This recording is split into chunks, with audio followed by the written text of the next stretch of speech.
Assalamualaikum warahmatullahi wabarakatuh. Kembali kita akan melanjutkan pembahasan kita mengenai peperangan yang terjadi selama Nabi Muhammad SAW menegakkan agama Islam, yang merupakan perjuangan yang sangat berat bagi Nabi dan para sahabatnya, khususnya atas halangan dari para kaum kafir, terutama dari kaum Quraisy dan juga dari kaum Yahudi. Setelah kemarin kita membahas mengenai perangan, yaitu perang Badar, nah sekarang kita akan menginjak terjadinya perang Uhud. Perang ini merupakan kelanjutan dari perang Badar atas upaya balas dendam dari para kaum Quraisy. Penyebab dari perang Uhud ini adalah para pemuka Quraisy yang berhasil selamat setelah perang Badar. Mereka ingin balas dendam sekaligus mengangkat kembali kehormatan suku Quraisy yang jatuh akibat kekalahan yang dianggap oleh mereka sangat memalukan dari pasukan kaum muslim. Mereka adalah Ikrimah bin Abi Jahal, Safwan bin Umayyah, dan Abu Sufyan mengumpulkan semua suku. Kemudian mereka meminta bantuan harta kepada orang-orang yang hartanya masih berada di tangan kafilah Abu Sufyan, dan mereka pun semua setuju.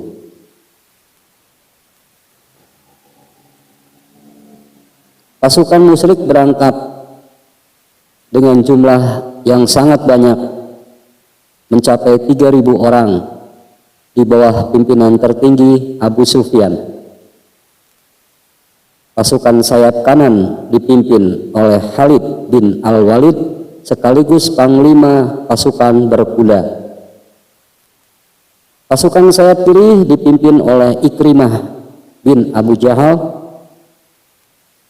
Pasukan infanteri dipimpin oleh Safwan bin Umayyah, dan pembawa panji perang adalah Talhah al-Abdari. Mereka membawa 200 ekor kuda, 700 pasang pakaian perang, serta 15 wanita penabuh benderang dan penyemangat pasukan yang dipimpin oleh Hindun binti Abu Sufyan.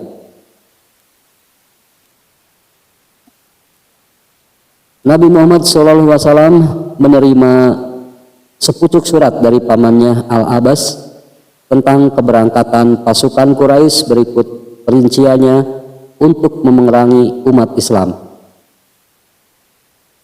Nabi segera mengumpulkan para sahabat untuk meminta pendapat mereka.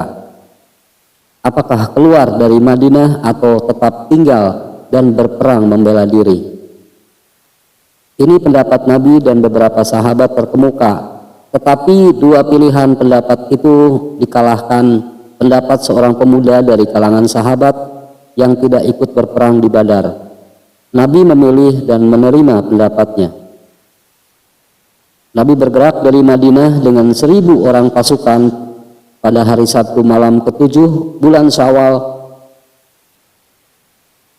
32 bulan setelah hijrah.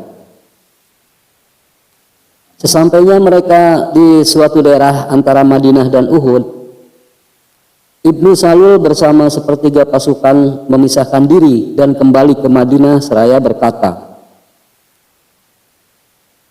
Nabi tidak menuruti pendapatku dan lebih memilih pendapat anak ingusan yang tak berpengalaman. Bukankah ini sama saja dengan bunuh diri? Sebagian besar orang yang ikut pulang bersama Ibnu Salul adalah orang-orang munafik Tak kala pasukan muslim di bawah pimpinan Nabi tiba di tempat yang bernama Saikain, Nabi melihat dari kejauhan sekelompok pasukan yang bersuara gaduh. "Siapa mereka?" tanya Nabi. Para sahabat menjawab, "Mereka adalah orang-orang Yahudi sekutu Abdullah bin Salul." Nabi bersabda, "Kami tidak akan meminta bantuan kaum musyrik untuk mengalahkan kaum musyrik." Kemudian Nabi membuat markas di Gunung Uhud, di tempat yang diperkirakan bisa melindungi barisan pasukan. Di atas gunung, Nabi menempatkan 50 pasukan pemanah dengan pimpinan Abdullah bin Jubair. "Tetaplah di posisi kalian dan jagalah sebelah belakang kami. Jika kalian melihat kami menang, jangan pernah turun dan mengikuti kami. Jika kalian melihat kami kalah dan terbunuh, jangan menolong kami," pesan Nabi pada mereka.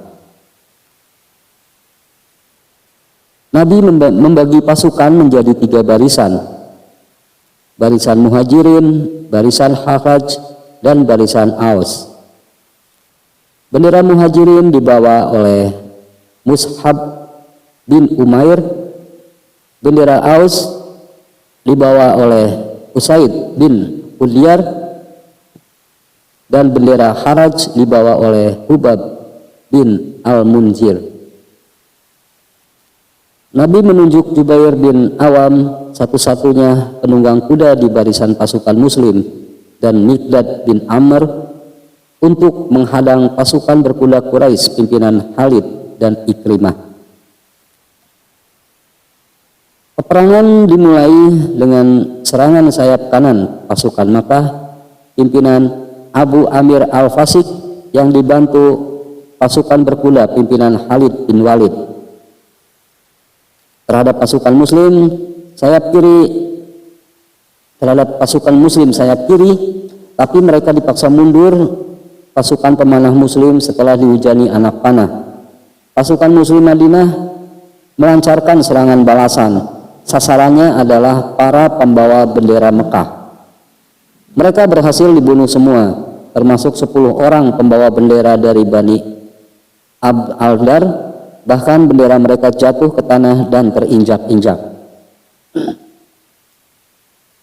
Pasukan muslim berhasil memporak-porandakan musuh Hamzah bin Abdul Muttalib dan Abu Dujanah saling berlomba menebas leher pasukan musyrik yang lari dari medan perang seolah akan berakhir. Sebab kekalahan pasukan pemanah karena mengira peperangan sudah berakhir, pasukan pemanah turun ke bawah mengumpulkan ghanimah, kecuali Abdullah bin Jubair dan 10 orang lainnya. Ia ingat pesan Nabi dan tidak ingin melanggarnya. Saat itulah Khalid segera mengerahkan 200 orang pasukan berkuda musyrik untuk naik ke gunung dari belakang. Mereka berhasil membunuh 10 pemanah muslim yang masih bertahan dan juga pimpinannya, yaitu Abdullah bin Jubair. Setelah peperangan sengit, pasukan Khalid menyerang pasukan muslim dari belakang hingga membuat kocar-kacir pasukan muslim. Satu demi satu pasukan muslim gugur syahid, termasuk Mus'ab bin Umair, Hamzah bin Abdul Muttalib, Anas bin Al-Nadar, dan Syad bin Al-Rabi. Tak kala Ibnu Kam'ah berhasil membunuh Mus'ab bin Umair, Ibnu Kam'ah mengira telah membunuh Nabi Muhammad. Ia berkata dan sambil berteriak, "Muhammad sudah aku bunuh." Mendengar ini, sebagian pasukan muslim kabur melarikan diri dan sebagian lain berpikir untuk menyerah. Saat itulah Nabi berseru keras kepada mereka. Hati mereka pun tenang, semangat jihad mereka kembali menyala. Perang hebat terus berlangsung di sekitar Nabi yang dipagari oleh beberapa orang sahabat. Mereka sangat gigih melindungi Nabi. Hingga pada satu kesempatan Nabi terperosok jatuh ke dalam sebuah lubang di Gunung Uhud. Singkatnya, pasukan musyrik merasa putus asa karena gagal membunuh semua pasukan muslim. Mereka akhirnya memutuskan untuk pergi dan menghentikan peperangan. Mereka sudah bangga atas kemenangan yang diraih. Korban di pihak musyrik sebanyak 22 orang, sementara korban syahid di pihak muslim sebanyak 70 orang, diantaranya termasuk Hamzah bin Abdul Muthalib.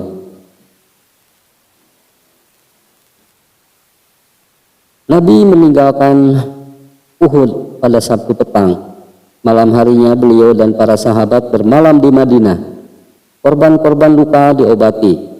Usai sholat subuh pada hari Minggu, Nabi memerintahkan Bilal untuk memanggil para sahabat yang baru pulang dari Uhud untuk bersiap-siap mengejar musuh.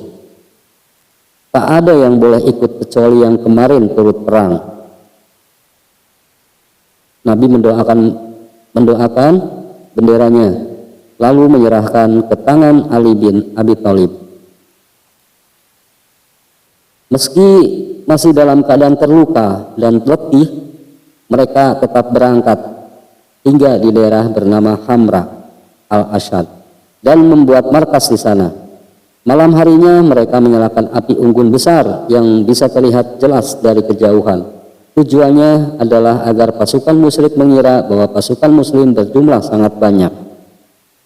Ma'bad al-Khuzai yang waktu itu masih musyrik dari suku Khuza'ah lewati depan markas pasukan muslim, lalu pergi.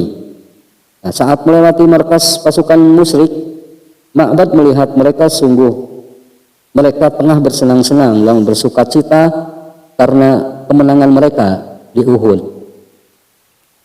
Mereka juga berencana kembali ke Madinah untuk menghabisi semua pengikut Nabi.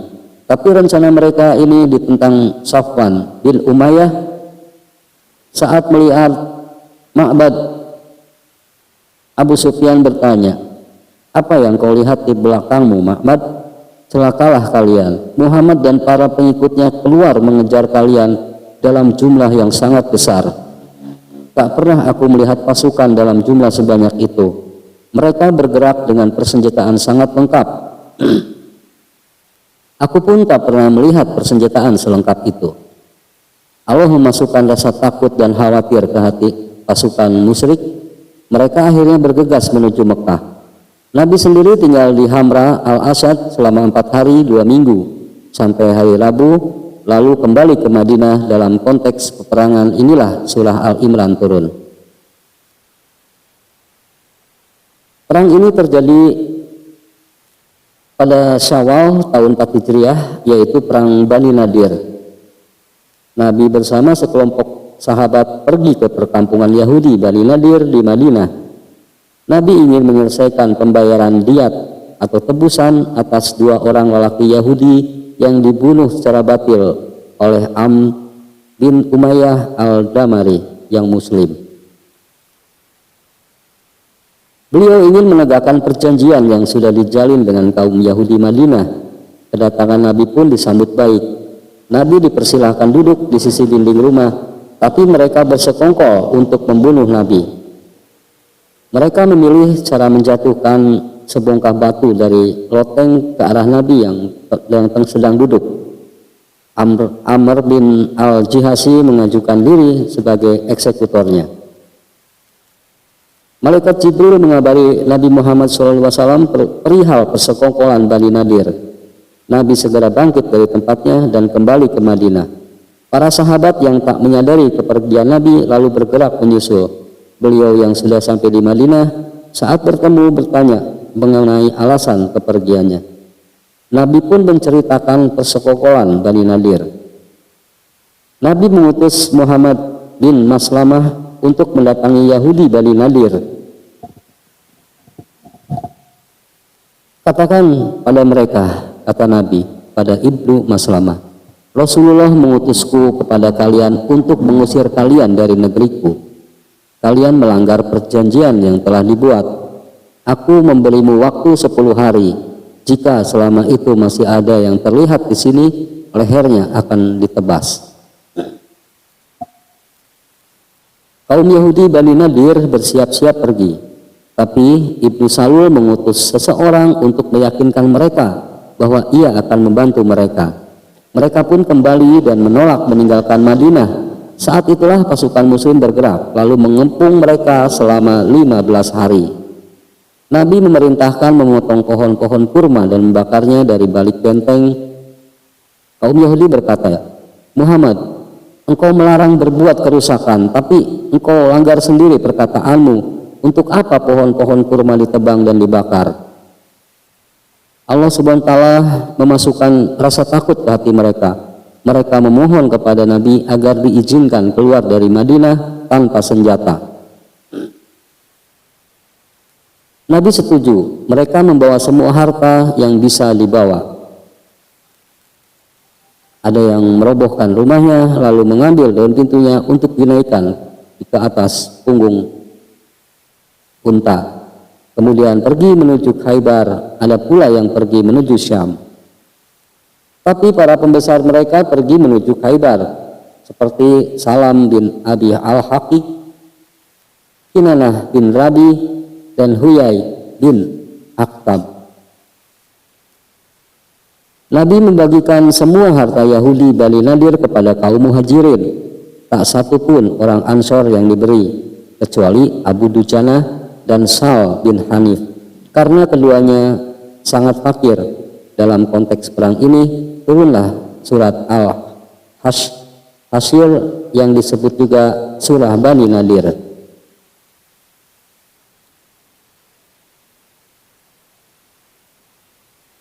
Sekarang kita akan menginjak terjadinya perang Ahzab. Sebab terjadinya perang ini karena sejumlah pemuka Yahudi ingin kembali balas dendam kepada umat Islam setelah pengusiran Bani Kainuka dan Bani Nadir dari Khaybar. Sekelompok orang pimpinan Salam bin Abi Al-Haqiq, Kinanah bin Rabi, dan Huyai bin Akhtab pergi ke Mekah untuk mengajak kaum Quraisy memerangi umat Islam. Setelah itu mereka mendatangi suku Ghatfan. Mereka semua sepakat tentang waktu penyerangan. Berita ini sampai ke telinga Nabi dan segera meminta pendapat kepada para sahabat. Salman Al-Farisi mengusulkan pembuatan parit di sekitar Madinah sehingga pasukan musyrik tak bisa masuk ke wilayah kota. Usulan dari Salman Al-Farisi tersebut diterima dan langsung dikerjakan oleh seluruh umat Islam termasuk Nabi sendiri. Pasukan musyrik Mekah yang dipimpin oleh Abu Sufyan, Bani Fuzarah dari suku Ghatfan dipimpin oleh Uyainah bin Hasan. Bani Murrah dipimpin oleh Harits bin Auf, dan Bani Asya dipimpin oleh Mis'ar bin Ruhailah. Bani Kinanah, Bani Taimamah, Tihamah, dan Bani Najj juga ikut ambil bagian hingga jumlah mereka mencapai 10.000 pasukan prajurit.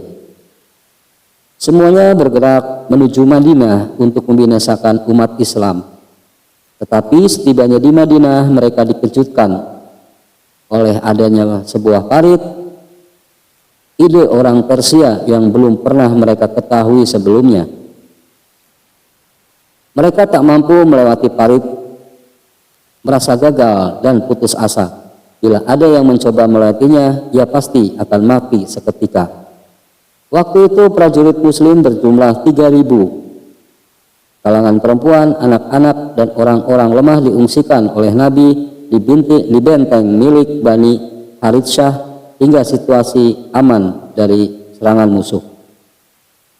Meskipun parit dapat melindungi umat Islam dari serangan musuh, kesulitan tetap saja datang. Mereka ditimpa rasa takut disertai cuaca sangat dingin dan kelaparan. Al-Quran menggambarkan dengan ayat yang artinya ketika mereka datang kepadamu dari atas dan dari bawahmu, dan ketika penglihatannya terpana dan hati menyesak sampai di tenggorokan, dan kamu berprasangka yang bukan-bukan terhadap Allah. Disitulah diuji orang-orang mukmin dan diguncangkan hatinya dengan guncangan yang dahsyat. Surat Al-Ahzab ayat 33. Di tengah situasi sulit dan mencekam, tersiar kabar pengkhianatan Bani Quraisyah. Bagi umat Islam, kabar ini seperti petir. Bahkan Nabi memikirkan cara yang bisa digunakan untuk meringankan penderitaan para pengikutnya. Beliau meminta pendapat dua tokoh Ansor, yaitu Sa'ad bin Ubadah dan Sa'ad bin Mu'adz, tentang kemungkinan mengajak suku Ghatfan kembali ke barisan Muslim dengan imbalan sepertiga hasil pertanian Madinah. Tapi pemikiran Nabi ini ditolak keras saat akhirnya Nabi tetap melakukan perlawanan terhadap kaum musyrik dan menarik kembali keinginannya. Di tengah situasi yang sangat sulit tersebut, saat rasa takut, cuaca dingin, kelaparan, serangan musuh dan pengepungan berkumpul menjadi satu menerpa umat Islam, Allah menunjukkan jalan Islam kepada seorang lelaki bernama Nu'aim dari Asja, salah satu bani dari suku Ghatfan. Ia datang menemui Nabi dan mengabarkan keislamannya. Ia juga mengatakan bahwa tak ada seorang pun yang tahu keislamannya. Engkau sudah menjadi salah seorang dari kami. Jadi bila engkau mampu, pecahkanlah persatuan mereka dengan tipu daya, karena mereka adalah tipu daya. Nu'aim segera pergi mendatangi kaum Yahudi Bani Quraisyah. Ia menganjurkan mereka agar meminta Ghatfan dan Quraisy menyerahkan beberapa tokohnya sebagai jaminan agar mereka tidak ditinggalkan sendirian di Madinah. Sebab mereka berada satu kota dengan Nabi, sementara Quraisy dan Ghatfan berada jauh dari Madinah dan akan pulang ke negerinya masing-masing. Anjuran Nu'aim ini diterima baik oleh Yahudi Bani Quraisyah. Kemudian Nu'aim mendatangi Ghatfan dan kaum Quraisy. Mereka berkata, orang-orang Yahudi Bani Quraisyah menyesali pengkhianatan perjanjiannya dengan Muhammad. Mereka ingin mengambil tokoh-tokoh kalian untuk diserahkan kepada Muhammad sebagai jaminan agar perjanjian mereka dengan Muhammad tetap bertahan, kata Nu'aim.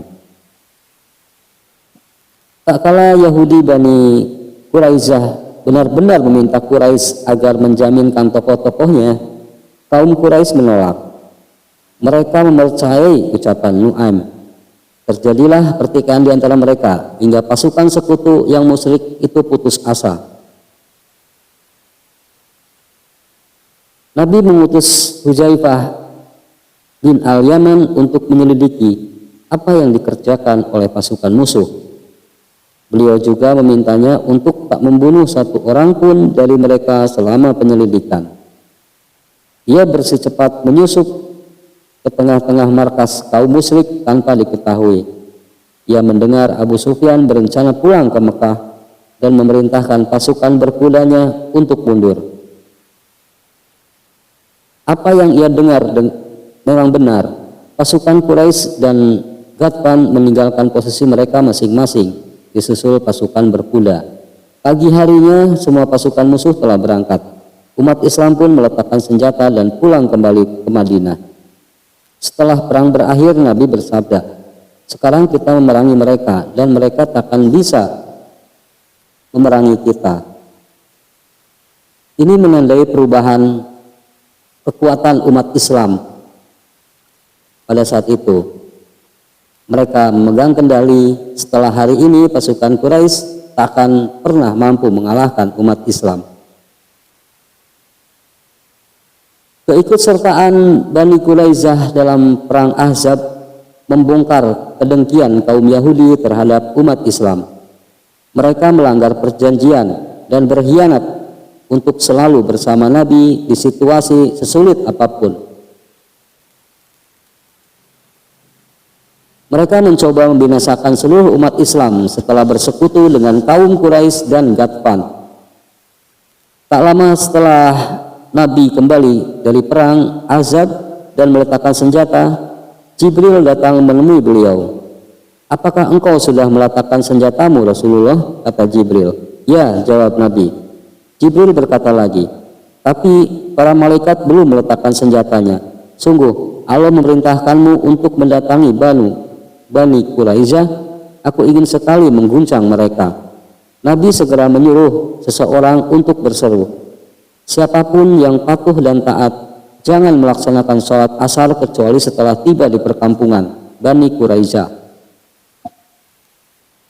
Nabi menunjuk Maktum sebagai pengganti beliau di Madinah, menunjuk Ali bin Abi Thalib sebagai pembawa panji, dan menyuruhnya berjalan paling depan supaya Yahudi Bani Quraizah dapat melihatnya. Setibanya di tempat tujuan, pasukan muslim langsung mengepung Yahudi Bani Quraizah selama 25 hari. Mereka diterpa kekalutan dan akhirnya menyerah tunduk di bawah keputusan hukum Nabi.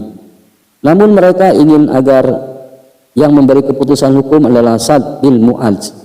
Mereka beralasan Sa'd mungkin akan lebih bersikap lunak terhadap mereka karena adanya kesepakatan persekutuan antara mereka dan suku Sa'd Aus.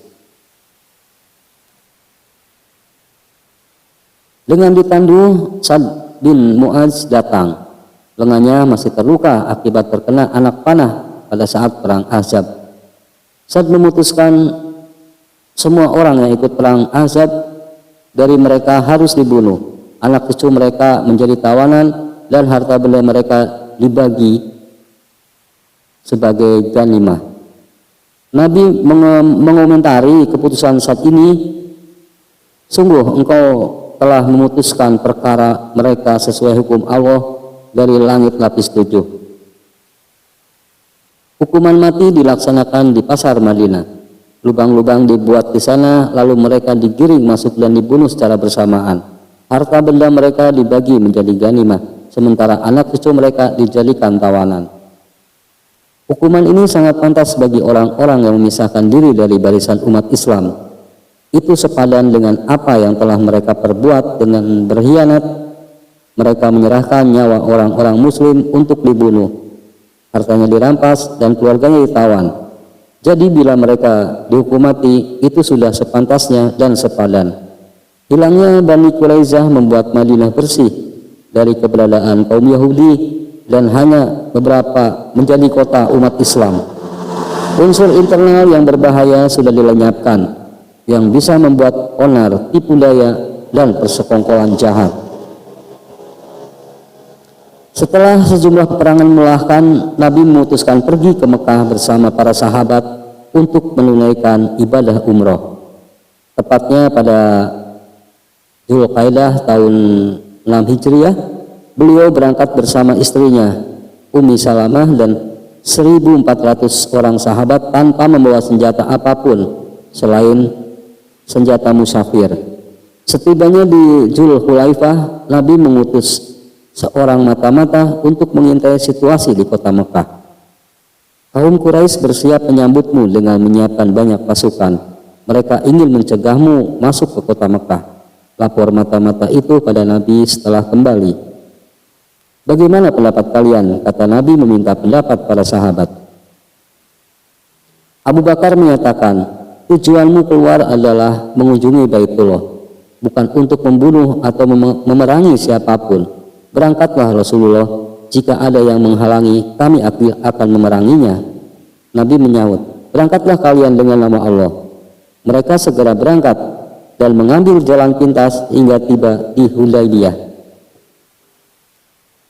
Dengan cara apapun kaum Quraisy bertekad menghalangi Nabi dan umat Islam masuk ke kota Mekah. Mereka pun mengirim utusan satu demi satu untuk mengetahui kekuatan umat Islam dan pertahanannya bila dipaksa perang, serta untuk mencari kemungkinan jalan damai. Mereka mengutus Badil bin Warakah dari suku Khuza'ah, Urwah bin Mas'ud al-Tafaqi, Hulay bin Al-Qamah al-Kinani, dan Mikraj bin Hafs. Saat melintas Mikraj, Nabi berkata, Mikraj ini orang yang sangat licik. Ketika Mikraj berbicara dengan Nabi, muncullah Suhail bin Am.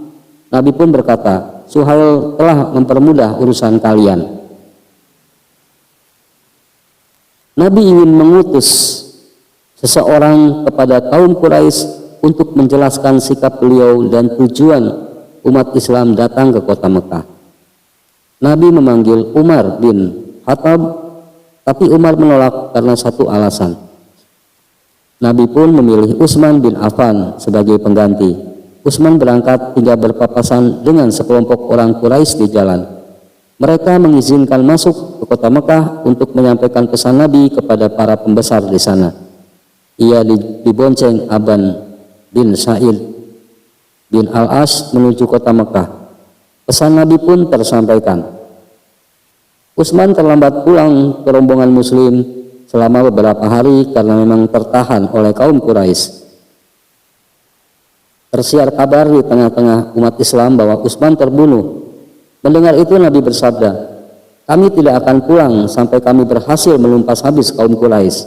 Beliau mengajak mereka berbaiat, berikrar. Semuanya berbaiat kepada beliau di bawah sebuah pohon. Baiat ini disebut baiat Ridwan. Sungguh Allah telah meridhai orang-orang mukmin ketika mereka berjanji setia kepadamu di bawah pohon. Surat Al-Fat ayat 48. Kaum Quraisy segera mengirim Suhail bin Am untuk membuat perjanjian dengan Nabi. Setelah tiba, Suhail mengemukakan butir-butir perjanjian yang kemudian disepakati bersama. Perjanjian tersebut berisikan antara lain 1. Penghentian perang dalam jangka 10 tahun. 2. Nabi beserta pengikutnya akan kembali ke Madinah tanpa umroh, tetapi tahun depan mereka diperbolehkan masuk ke kota Mekah selama 3 hari untuk menunaikan semua ibadah haji tanpa diganggu oleh kaum Quraisy. Setelah itu mereka kembali ke Madinah. 3. Siapapun orang Quraisy yang mendatangi Muhammad dan masuk Islam tanpa seizin walinya harus dikembalikan. Tapi siapapun pengikut Nabi Muhammad yang mendatangi Quraisy dan ikut bergabung tidak akan dikembalikan. 4. Siapapun dari orang Arab yang ingin mengadakan persekutuan dengan Muhammad diperbolehkan, dan siapapun yang ingin mengadakan persekutuan dengan Quraisy juga diperbolehkan. Suku Khuza'ah memilih bersekutu dengan Muhammad, sementara suku Bani Bak memilih bersekutu dengan kaum Quraisy. Perjanjian yang kelihatannya merugikan ini hingga menimbulkan protes keras dari sebagian sahabat yang menganggapnya sangat meremehkan dan merendahkan kekuatan Islam.